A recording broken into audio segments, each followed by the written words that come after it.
Olá, eu sou Marga Brizola e te ensino a alcançar liberdade financeira. Neste vídeo, eu quero compartilhar com você 5 segredos para você virar a chave e sair do vermelho. A gestão de finanças pessoais envolve mudanças de muitos hábitos e o aprendizado de um método que pode te auxiliar nesta tarefa muito importante de aprender novos hábitos e, mais do que isso, colocar esses hábitos em prática de forma natural, de forma fácil, para que eles sejam incorporados na sua rotina diária. E neste vídeo eu trago para nossa conversa alguns segredos para que você saiba exatamente como fazer para virar a chave e sair do vermelho. A ideia é que estas orientações, que esses segredos que eu compartilho aqui com você, eles estejam presentes na sua rotina diária. Então, o primeiro segredo que eu quero compartilhar com você é para que você conheça os seus hábitos de consumo. Se por um lado, alguns itens podem ser desnecessários e possam ser descartados, né? Possam ser desconsiderados na sua prática de consumo, por outro lado, algumas atividades elas não precisam ser descartadas, elas não precisam ser desconsideradas, mas elas podem ser substituídas por outras opções mais baratas ou até gratuitas. Por exemplo, talvez você consiga deixar de pagar a academia, que você paga lá de forma recorrente, né? Você faz um plano lá na sua academia e todos os meses é debitado no seu cartão um valor referente à academia, onde você, quando faz o contrato lá de prestação de serviço, onde a academia vai prestar serviço para você, você pode utilizar esta academia de 4 a 5 vezes, 3 vezes por semana. Só que o que acontece? Você acaba não indo na academia. Algumas semanas você não vai nem uma vez. Outras semanas que você contratou 4 ou 5 vezes, você acaba indo 1 ou 2 vezes. Então, você está subutilizando. Você paga um valor onde você tem direito a tantos dias, tantas horas de uso por semana, mas na verdade você não utiliza. Então, reflita sobre de que forma você faz atividades físicas. E se essas atividades físicas que você está fazendo na academia, você não poderia substituir por exemplo, caminhar, correr, num campo aberto, numa pista de corrida no seu clube, ou em algumas ruas da sua cidade que permita essa prática, quem sabe um parque, né? Ou quem sabe fazer alguns exercícios ao ar livre. Então, este é um exemplo. Outro exemplo é o plano de internet que você contrata. Você está utilizando ele na integralidade do seu contrato? Então, revise isso, veja se você está utilizando aquilo que você está pagando. Outra questão ainda, outro exemplo é a assinatura de TV a cabo, que você pode ter feito e tem direito a um pacote de filmes, esportes, enfim, talvez futebol, vôlei, enfim, diversos tipos de esporte. E você está utilizando, está assistindo tudo aquilo que você contratou, aquele tempo que você tem de lazer, você fica na frente da televisão na integralidade, ou você está pagando por um serviço que você não está utilizando. Então, aqui a ideia é que inicialmente você revise estes planos que você paga todos os meses, né, de internet, de TV por assinatura, academia, o teu celular também pode ser um outro exemplo. Revise e identifique se você está utilizando na íntegra, né, na totalidade, o serviço que você contratou. Caso isso não esteja acontecendo, e normalmente pela experiência que eu tenho as pessoas não utilizam todos os serviços que elas pagam, que elas contratam, então aí elas já conseguem fazer uma boa economia. Então esta é uma prática de consumo que as pessoas fazem e que não revisam, não avaliam se estão utilizando tudo aquilo que contrataram, né, e que estão pagando. Então esta é uma questão importante e que normalmente você consegue fazer uma boa economia, tá certo? Outro segredo, o segundo segredo que eu quero compartilhar aqui com você, é para você definir uma parte da sua receita, né? Uma parcela, um percentual da sua receita para cada tipo de gastos. Então, faça um levantamento de todas as suas receitas, de todos os seus gastos, a partir daquilo que eu chamo de diagnóstico das suas finanças, e identifique qual é a média de receita, o percentual de receita média que você tem comprometido com cada tipo de gasto. Então, inicialmente, categorize os seus gastos em dois grandes grupos. Que grupos seriam esses? Em alguns outros vídeos que vocês já me ouviram falando aqui, eu sempre digo que são dois grandes grupos para facilitar, né, para não ficar tão complexo essa separação. Então, eu costumo orientar os meus mentorados, os meus alunos, para que eles categorizem em dois grandes grupos que eu chamo de gastos prioritários e gastos não prioritários. Dentro dos gastos prioritários, vocês têm alguns tipos de gastos que seriam gastos com moradia, gastos com alimentação, gastos de energia, água, tá? Então, só para trazer alguns exemplos assim de gastos que estão nesse grupo dos prioritários. Por quê? Porque são aqueles gastos que uma pessoa, ela não fica sem, né? Então, você não vai ficar sem alimentação, você não vai ficar sem moradia, você não tem como não ter o gasto com energia ou com água, né? A não ser que você more com os seus pais ou com alguém que paga isso para você, que isso não saia da sua renda, do seu bolso.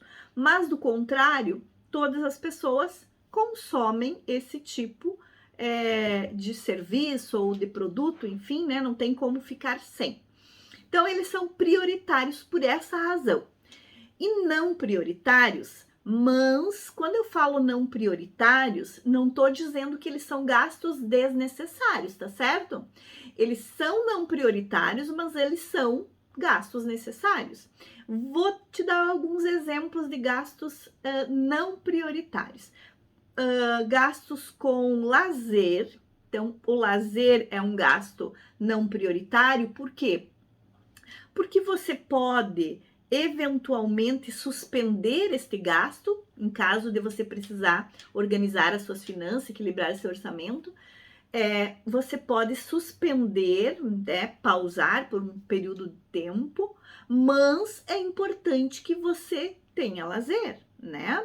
Então, usufruir de alguma prática de lazer envolve muitas vezes gastos. O que você pode fazer eventualmente é substituir o lazer que você está acostumado e que de repente está pesando no seu orçamento por algum tipo de atividade gratuita ou mais em conta que você possa fazer em grupo, com amigos, com a família, com seus filhos, caso você tenha, com a esposa, que possa o grupo familiar fazer junto e que igualmente seja uma experiência importante, que aproxima, que estreita os laços, né? Mas que não pese muito no seu bolso. Então, você vai ter que usar a criatividade. Claro, eu tenho algumas sugestões para dar aí, por exemplo, pode pensar em cozinhar junto, pensar em fazer um piquenique. São experiências bacanas que as crianças valorizam muito e que os amigos, que a esposa, enfim, que a família valoriza muito essas experiências, mas que ao mesmo tempo elas também podem dar uma folga aí no seu bolso, tá?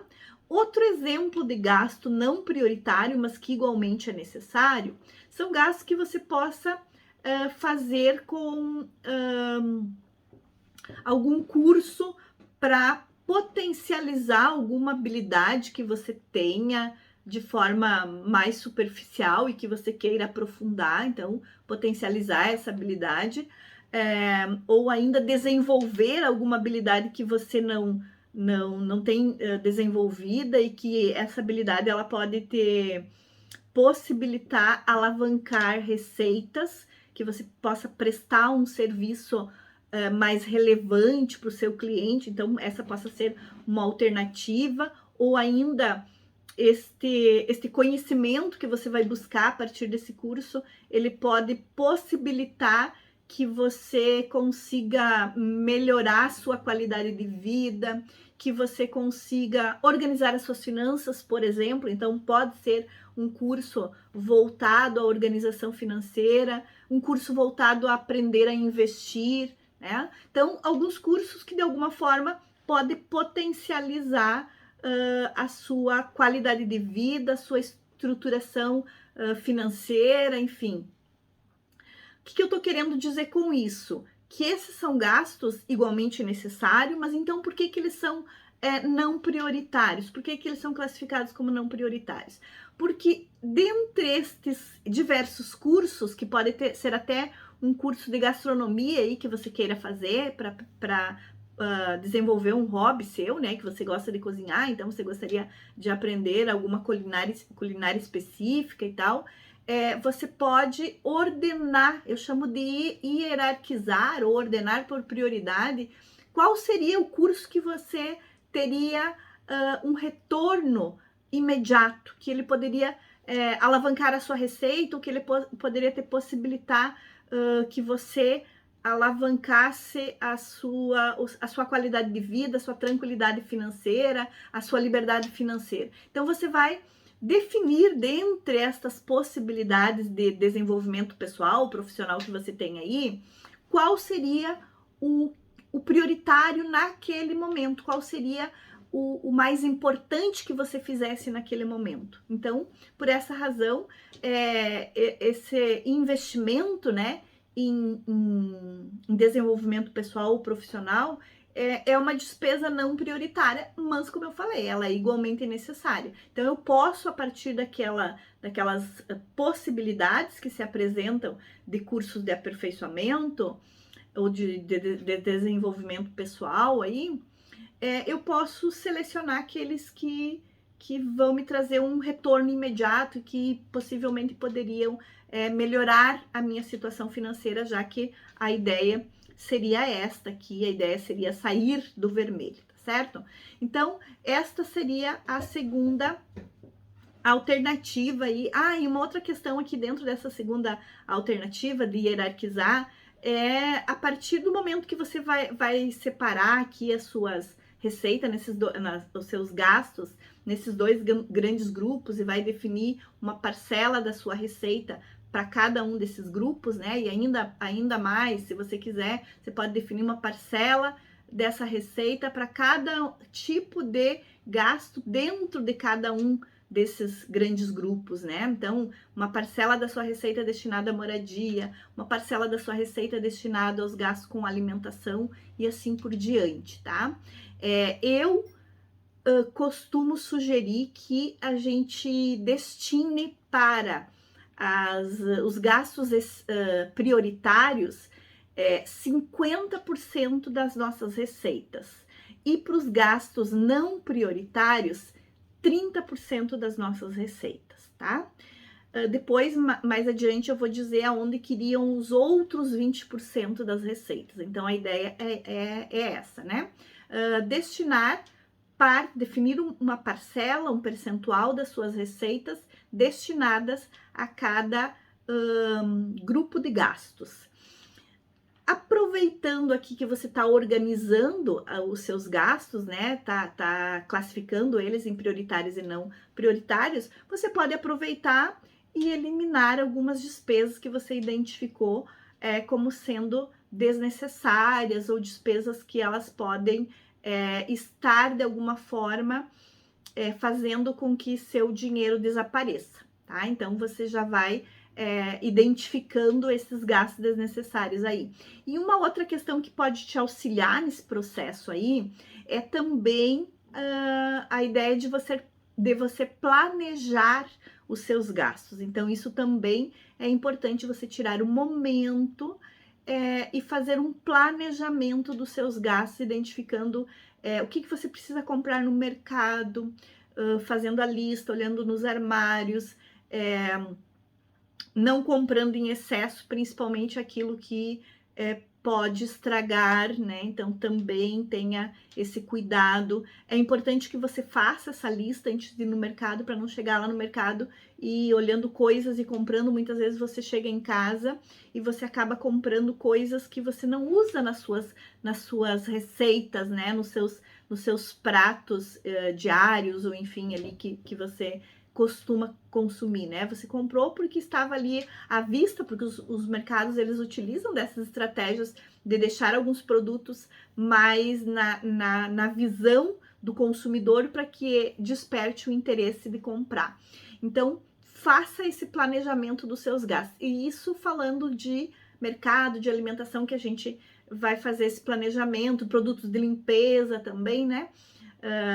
Então, isso falando desse planejamento, mas para além do planejamento aí de mercado, inclusive eu já gravei e vou uma hora dessa gravar novamente um vídeo falando de como é que a gente pode economizar no mercado. Então, dá para aproveitar essa dica aí para fazer o seu planejamento de gastos aí no mercado.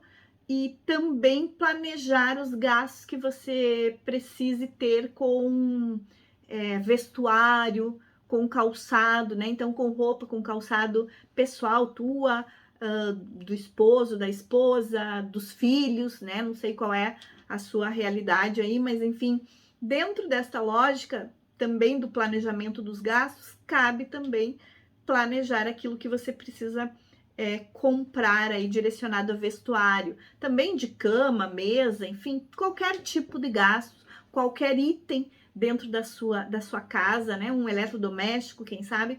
Então, que isso seja planejado para que você compre aquilo que realmente você tem necessidade e que vai ser útil no seu dia a dia, que realmente você vai aproveitar, porque às vezes a gente acaba comprando algum item porque, curiosamente, a gente acha que aquilo ali vai facilitar a vida, quando na verdade a gente não tem o hábito de usar e compra, e ele acaba ficando lá, pegando pó lá em cima de algum móvel, né, na cozinha, ou enfim, em algum ambiente lá na casa, ou ainda acaba ficando lá guardado esquecido, né, dentro de um armário e tal, e você acaba usando muito pouco ou não usando, né? Então você se dá conta muitas vezes depois que você compra que ele não era tão útil assim. E eu tô te falando isso porque comigo já aconteceu de comprar algum eletrodoméstico por achar que de alguma forma eu ia fazer sorvete, né? Quando na verdade eu continuei fazendo sorvete do meu jeito antigo, né? Então ele iria facilitar para que eu fizesse sorvete, mas na verdade eu usei uma, duas vezes, vi que aquilo não foi útil, não foi prático e acabei direcionando um recurso financeiro que eu poderia ter utilizado para uma outra coisa, para algo que realmente fizesse diferença, fosse importante para mim, nisso, e não aproveitei, tá? Então, tô te dando um exemplo muito meu, assim, né, que já aconteceu comigo. Então, é alguma coisa bem da minha experiência, que talvez você também já tenha se deparado com alguma situação assim, tá bem? O terceiro segredo que eu quero compartilhar aqui com você é a ideia de você viabilizar a sua tranquilidade financeira. E uma das questões para viabilizar a tranquilidade financeira é você construir a sua reserva de emergência. Como é que você constrói a sua reserva de emergência? De que forma? Como é que você define o valor da sua reserva de emergência? Uma orientação que eu sempre trago aqui para a gente definir qual é o valor da reserva de emergência, porque aquilo que pode ser a minha reserva de emergência pode não ser o mesmo valor para você. Então, a primeira questão tem muito a ver, está relacionado, então, com a minha estrutura financeira, com os gastos que eu tenho, né, no meu dia a dia, com aquilo que eu tenho de gastos prioritários. Então, a definição de reserva de emergência está diretamente relacionada aos meus gastos prioritários. Então, por isso, se torna prático você separar, categorizar os seus gastos nesses dois grandes grupos que eu comentei na situação anterior, né? Que é os gastos prioritários e os não prioritários. Os prioritários é o grupo de gastos que vai servir como base para que você defina a sua reserva de emergência, tá certo? Por quê? De que forma, então? Esses gastos prioritários são aqueles gastos que você não tem como viver sem eles, tá? No entanto, óbvio que você, em uma situação de aperto, você consegue fazer alguns ajustes nesses gastos. Você vai continuar tendo gasto de alimentação, de moradia, de transporte, de água, de energia. Vai continuar com esses gastos. Mas é possível que você faça alguns ajustes. Por exemplo, se você fizer alguns ajustes em hábitos de consumo de água e energia, você pode economizar água e energia. Por exemplo, dar uma organizada no seu banho, no banho da família, né? Reduzir o tempo que vocês ficam ali no banho e tal. Organizar os dias da semana que vocês vão passar roupa. Não sei se vocês têm hábito ou não, mas às vezes as pessoas têm, inclusive eu já tive aqui, e às vezes acontece ainda que eu acabo olhando ali e vejo que na sala não tem ninguém e tá a luz acesa, né? No quarto não tem ninguém e tá a luz acesa, no escritório não tem ninguém, a luz está acesa. Então, se a gente monitorar melhor, se a família toda ficar engajada nesse processo, vocês podem fazer também uma economia importante aí na conta de energia, né? E além disso, também promover a troca aí das luminárias, né? Por lâmpadas, luminárias mais econômicas, como as de LED. Da mesma forma aí, quando vocês dão a descarga no banheiro, né? Então tem algumas caixas reservatório ali de água no banheiro que você tem níveis, né? De consumo da descarga ali, então você consegue também economizar aí. Então tem algumas questões que você pode fazer alguns ajustes e economizar. Ainda na questão da alimentação também, se você costuma pedir delivery, se você costuma almoçar fora, né? Também você pode economizar aí consumindo frutas e legumes mais da época, que eles são mais em conta. Então, criar receitas com essas questões. Enfim, tem alguns ajustes que você consegue fazer aí para economizar. E ainda, dependendo aí da situação que você está vivendo, talvez se você tem uma conta muito alta de aluguel, daqui a pouco você pode modificar e mudar para um outro lugar, né, a sua moradia, e diminuir a conta do aluguel. Claro que tem que pesar aí se vale a pena o que você vai economizar ou vai gastar mais em transporte, né? O que você está economizando que vai gastar mais em transporte. Essa pode ser uma alternativa, mas ainda também você pode economizar em transporte combinando aí o uso compartilhado de veículos ou usando mais o transporte público. Por exemplo, você pode ter amigos, colegas que vão para o mesmo lugar, né? Ou vão para a mesma direção, não necessariamente no mesmo lugar, mas a mesma direção. Uns ficam um pouco antes, outros um pouco depois. Podem fazer aí um rodízio de utilização de veículos, né? E compartilhar aí as caronas para o trabalho, para a escola dos filhos, para a faculdade, enfim.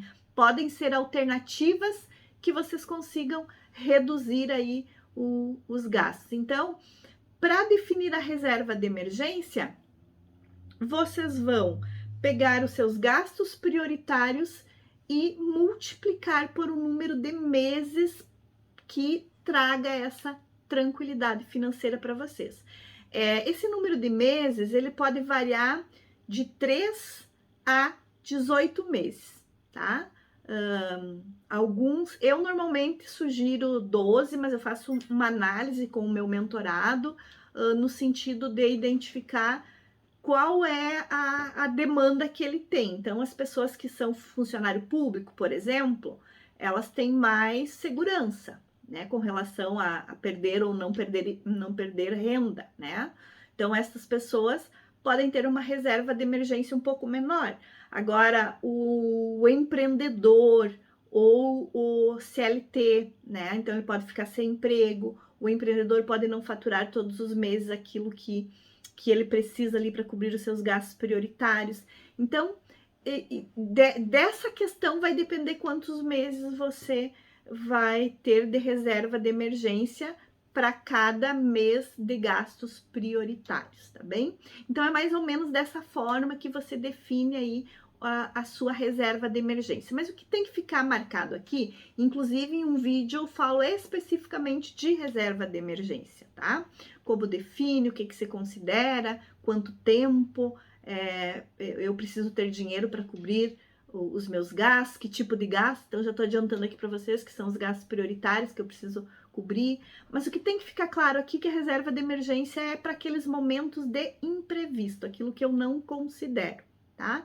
Não considero como gasto no meu dia a dia, que eventualmente acontece e que eu tenho que estar prevenido para quando acontecer. Claro que às vezes pode não acontecer, mas se acontecer, eu estou prevenida, não vai me pegar com as calças curtas e eu não vou precisar me endividar para cobrir aquele gasto imprevisto que aconteceu, eu não vou perder noites de sono, né? De repente, já tô passando por um momento difícil, que pode ser um caso de doença, um caso de desemprego, o carro que eu bati, enfim, já tô passando por um estresse desse tipo e ainda vou ficar mais perturbada por ter que arrumar dinheiro aí nas pressas, pegar dinheiro emprestado porque eu não tenho guardado.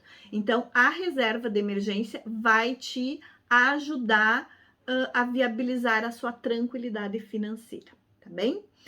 E outro segredo que eu quero compartilhar aqui com você é a ideia de você quitar as suas dívidas. Então, o quarto segredo é você quitar as suas dívidas ou organizar as suas dívidas e evitar fazer novas dívidas. E essas novas dívidas, normalmente, elas podem ser consequência, né, dos maus hábitos de consumo. Então, eu não tenho dinheiro para comprar, eu não preciso comprar, mas eu fiz uma compra por impulso. E como eu não tinha dinheiro, eu fiz o quê? Eu parcelei no meu cartão de crédito. Como eu não tinha dinheiro, eu parcelei no carnê. Então, eu criei prestações que eu não precisava, né? Então, a ideia aqui é para você quitar ou organizar as suas dívidas, porque às vezes você não vai ter condição de quitar imediatamente, então você vai ter que organizar um cronograma de quitação dessas dívidas, mas você pode definir um cronograma para quitação delas que caiba no seu orçamento, que te dê mais tranquilidade e que você assim consiga equilibrar o seu orçamento, né? Sair do vermelho, que é nossa proposta aqui, e evitar fazer novas dívidas, porque não adianta você pagar as dívidas antigas, correr atrás, organizar e tal, pagar e ir contraindo novas dívidas que você vai continuar endividado e vai continuar com esses maus hábitos aí, fazendo você ter mais dificuldade de sair do vermelho, demorar mais tempo ou quem sabe nunca sair do vermelho, exatamente por causa desse mau hábito que você tem de consumir de forma desnecessária, de de fazer gastos desnecessários, de manter esse tipo de gasto aí na sua rotina diária, tá bem? Então, esta seria o quarto segredo, que seria a ideia de você controlar, de você quitar as suas dívidas e o mais importante, não fazer dívidas novas. E o nosso quinto segredo que eu quero compartilhar aqui com vocês é a ideia de você criar o hábito de investir, tá? Então, o fato de você destinar parte do seu orçamento para investimentos vai fazer com que você vá construindo uma carteira de investimento que vai, ao longo do tempo, te gerar rendas passivas, e essas rendas vão servir para você complementar a sua renda, para você poder realizar algum sonho, para você ter a sua liberdade, ou quem sabe a sua independência financeira. Então, lembram que eu falei para vocês antes que eu sempre sugiro que se gaste 50% das receitas que você gera com os gastos prioritários, 30% com os gastos não prioritários e os outros 20%, então, você vai gastar com construção da reserva de emergência, quitação de dívidas e investimentos. Então, a ideia aqui é que você invista. Crie o hábito de investir. Esse é o quinto segredo. Então, recapitulando, eu sugeri para vocês 5 segredos para você virar a chave e sair do vermelho. O primeiro segredo é para que você conheça os seus hábitos de consumo, tá bem?